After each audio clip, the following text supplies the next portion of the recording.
नमस्कार, मैं हूं मनोज टिबड़ेवाल आकाश। डायनामाइट न्यूज के इस खास अंक में आज हम चर्चा करेंगे दुर्गा शंकर मिश्रा की। मऊ जिले के मूल निवासी और 1984 बैच के आईएएस दुर्गा शंकर मिश्रा के बारे में मैंने आपको आज से ठीक 22 दिन पहले यानी 8 जून को बता दिया था कि इनका खेल अब खत्म हो गया है। दिल्ली इनसे बुरी तरह नाराज है और इनको कोई एक्सटेंशन नहीं दिया जाएगा। सबसे पहले देखिए कि 8 जून को डायनामाइट न्यूज ने दुर्गा शंकर मिश्रा के बारे में कहा क्या था।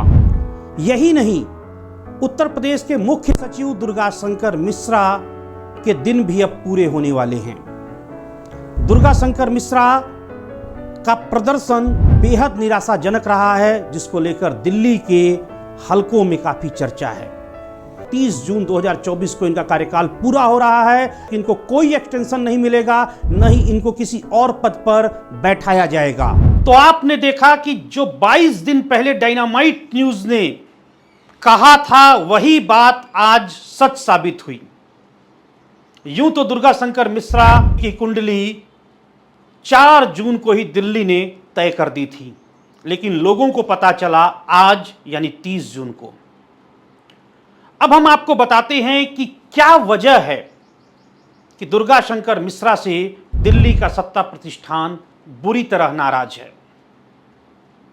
2.5 साल के अपने कार्यकाल में इनके खाते में एक भी ऐसी बड़ी उपलब्धि नहीं है जिसे ये कह सकें कि मैंने उत्तर प्रदेश में जाने के बाद ये नया काम किया। 31 दिसंबर 2021 को अचानक इन्हें भारत सरकार के शहरी विकास मंत्रालय के सचिव से रिटायर होने के बाद 60 साल की आयु पूरा करने के बाद अप्रत्याशित तौर पर दिल्ली ने इन पर भरोसा जताते हुए 1 साल के लिए उत्तर प्रदेश का मुख्य सचिव नियुक्त कर दिया। फिर दोबारा इनको 1 साल का नियुक्त किया गया और तीसरी बार इनको चुनाव को दृष्टिगत रखते हुए 6 महीने का एक्सटेंशन दिया गया। 2.5 साल में दुर्गा शंकर मिश्रा दिल्ली आकर सिर्फ अपना घर बदलते रह गए। खूब चर्चाएं कराईं, इलेक्शन कमिश्नर अनूप चंद्र पांडे के बाद ये बनेंगे। इससे भी अगर दुर्गा शंकर मिश्रा का मन नहीं भरा तो फिर लग गए चुनावी तैयारी में।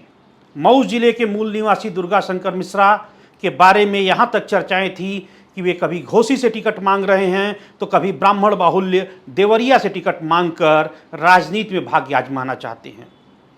कुल मिलाकर मुख्य सचिव की कुर्सी पर दिल्ली ने इनको रिटायरमेंट के बाद बैठाया, लेकिन दिल्ली के न तो ये भरोसे पर खरे उतरे, ना ही कोई ऐसा कार्य किया कि दिल्ली वाले खुश रहें।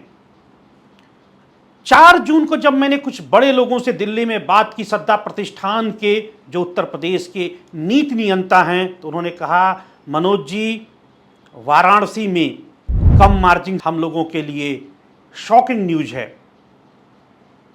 अयोध्या, जहां पर प्रधानमंत्री जी ने सबसे अधिक समय दिया, फैजाबाद संसदीय सीट पर बुरी तरह भारतीय जनता पार्टी हारी। उसके बाद तीसरा और सबसे महत्वपूर्ण कारण, 2014 में प्रधानमंत्री नरेंद्र मोदी ने उत्तर प्रदेश को 73 सीटें दी थी। उस 73 को दुर्गा शंकर मिश्रा के 2.5 साल के कार्यकाल के बाद महज 33 सीटों पर सिमट जाना पड़ा। ये ऐसे 3 बड़े कारण थे जिससे दुर्गा शंकर मिश्रा का भाग्य लिखा जा चुका था। लेकिन दुर्गा शंकर मिश्रा एक चालाक किस्म के नौकरशाह रहे, इसलिए अंतिम दिनों में दिल्ली आते हैं, बड़े लोगों के साथ फोटो खिंचाते हैं, माहौल बनाते हैं कि मैं जब दिल्ली जाता हूं तो एक्सटेंशन लेकर आता हूं। अंतिम दिनों में दिल्ली रहते हैं, मैसेज दिया जाता है कि इनकी लॉबिंग बहुत तगड़ी है, इस बार फिर एक्सटेंशन मिलेगा। फिर अंतिम दिनों तक प्रेशर टैक्टिक्स के तहत अलीगढ़ का दौरा करते हैं, मानो साहब किसी चिंता में नहीं, साहब पूरी तरह निश्चिंत हैं। किस तरह दुर्गा शंकर मिश्रा बतौर चीफ सेक्रेटरी फेल रहे, 2 कारण आपको बताता हूं।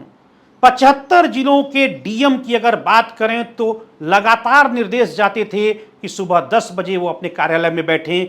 अधिकांश जिलाधिकारी अपने कार्यालय में नहीं बैठते थे।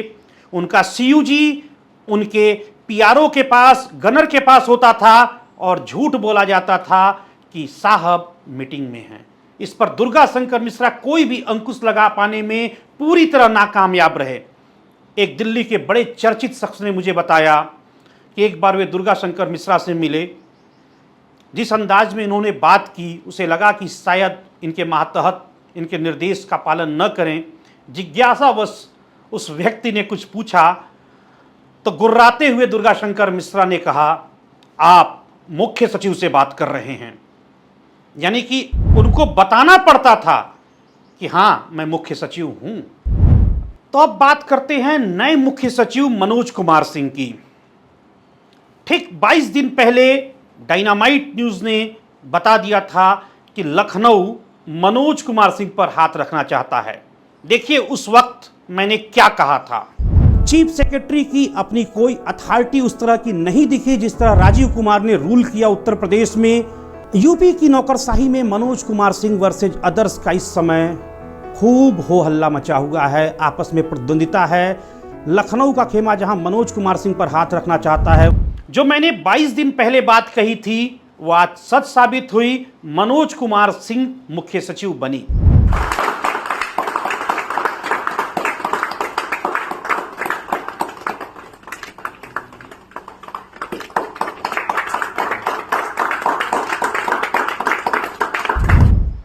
लेकिन यहां पर महत्वपूर्ण बात यह है कि मनोज कुमार सिंह को बहुत खुश होने की जरूरत नहीं है। निश्चित तौर पे वे मुख्य सचिव बन गए, लेकिन बड़ा सवाल यह है कि कितने दिनों तक वे इस कुर्सी पर बने रहेंगे। यूं तो वे 60 वर्ष की अवधि अगले साल जुलाई में पूरी कर रहे हैं, यानी कि 1 साल का उनका नौकरी का कार्यकाल बचा है।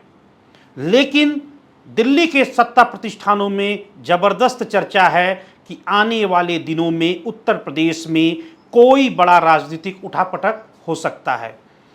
यदि वाकई यह उठापटक होता है तो फिर मनोज कुमार सिंह की कुर्सी एक बार फिर खतरे में पड़ेगी। आज के अंक में बस इतना ही। दिल्ली से चलने वाला डायनामाइट न्यूज देश का सबसे चर्चित और लोकप्रिय न्यूज पोर्टल है, जो उत्तर प्रदेश की ब्यूरोक्रेसी पर दिल्ली में बैठकर बेहद बारीक नजर रखता है। अगले अंक में हम आपको बताएंगे कि क्या उत्तर प्रदेश में कोई बड़ा राजनीतिक परिवर्तन आने वाले दिनों में हो सकता है या नहीं। इसके बारे में विस्तार से अगली मुलाकात में आपसे बातचीत होगी। तब तक बहुत बहुत धन्यवाद।